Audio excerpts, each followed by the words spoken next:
Good afternoon students.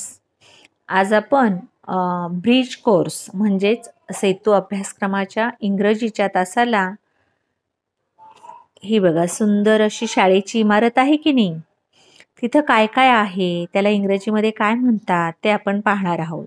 इथं label दिलेले आहेत म्हणजे नावे दिलेली आहेत, ते आपण वाचणार आहोत.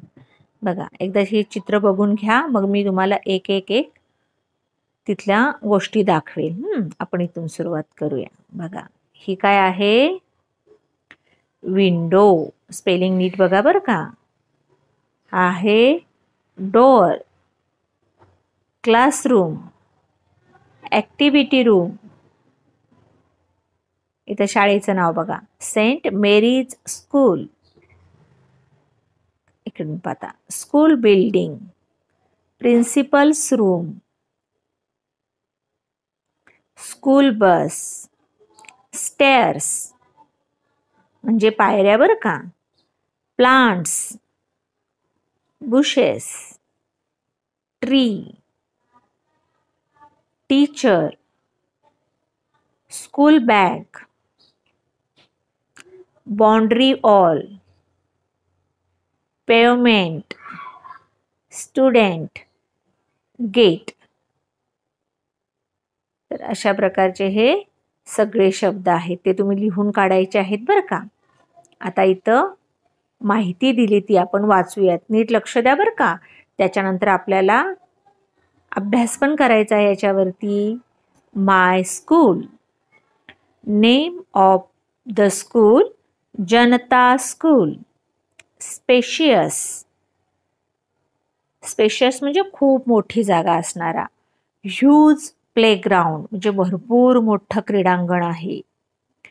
काइंड अँड लव्हिंग टीचर्स, दयाळू आणि प्रेमळ असे सगळे शिक्षक आहेत बरं का त्या शाळेतले.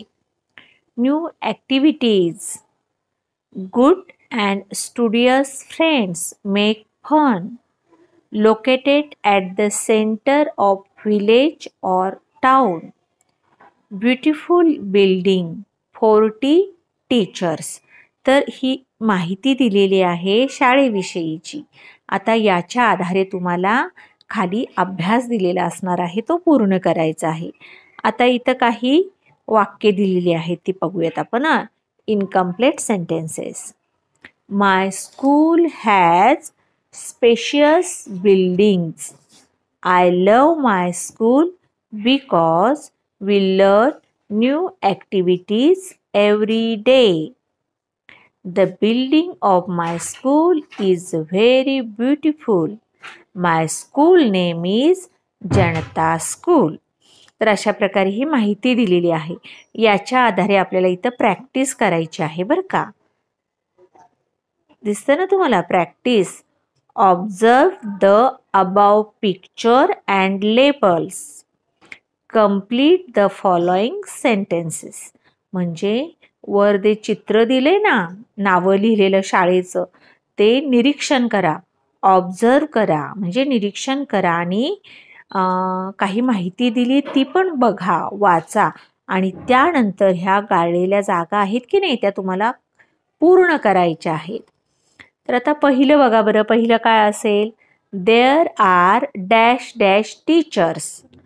तिथं किती टीचर्स आहेत बरं, इथं दिलेलं आहे बघा उत्तर 40 टीचर्स. 40 टीचर्स. ओके. त्यानंतर they are dash dash and dash dash म्हणजे आपण मराठीमध्ये कसं म्हणतो, दे आर टिंब टिंब आणि टिंब टिंब, त्याला म्हणायचं dash dash.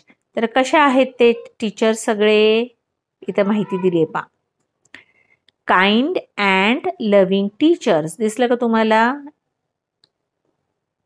Kind and loving teachers म्हणून आपल्याला त्या गाळलेल्या जागामध्ये ते घालायचं आहे. They are kind and loving teachers. I have many dash dash friends. We play together and dash dash. तर त्याचं उत्तर इथं काय दिलेलं आहे पहा.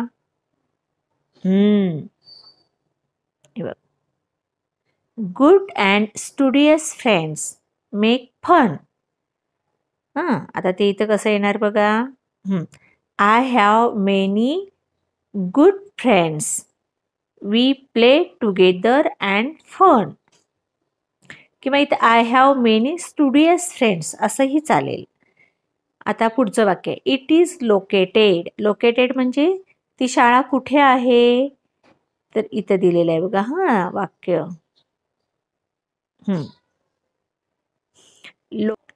Located at the centre of village or town. म्हणजे गावाच्या किंवा शहराच्या मध्यभागी ही शाळा आहे.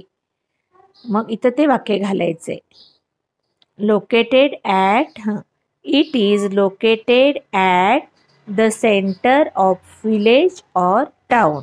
ओके. आणि शेवटचं आहे, I love my school. I love my school म्हणजे माझी शाळा मला खूप आवडते, खूप प्रेम करतो मी शाळेवरती. का बरं? त्यांनी इथे छान उत्तर दिलेलं आहे पहा. I love my school because we learn new activities every day. लक्षात, का बरं? I love my school because we learn new activities every day. अशा प्रकारे हे पूर्ण करून तुम्हाला लिहायचं पण आहे.